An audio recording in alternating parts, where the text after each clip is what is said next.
Privilege Guard can also be used as an application control solution, allowing organizations to whitelist applications that are allowed to run and block execution of unauthorized applications. For this demo, we have created the following application groups. The Elevated Applications group grants admin rights to the disk defrag application.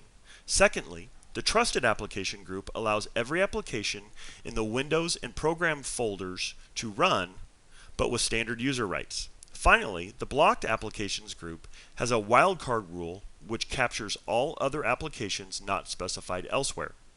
We're going to configure Privilege Guard policy to process these application groups in a specific order.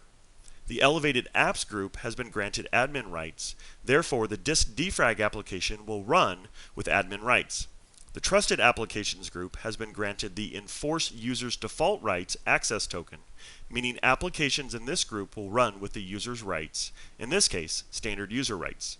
Finally, we are going to add the Blocked group to this policy and assign a blocking message which will prohibit execution of application processed by this rule.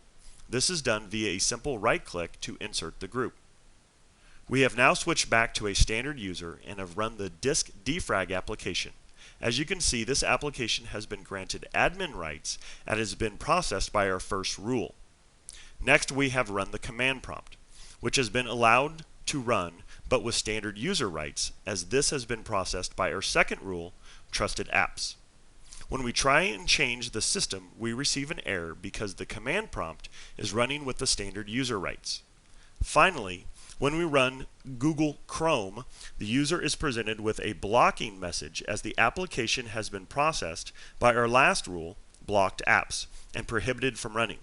This is because it has been installed by a standard user into their profile.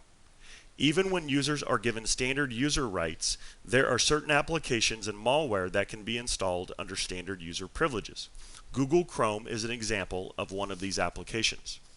Privilege Guard can be used to assign the correct privileges to applications and to control application execution via a central policy that integrates into the organization's existing infrastructure. Join us for a closer look at Avecto.com.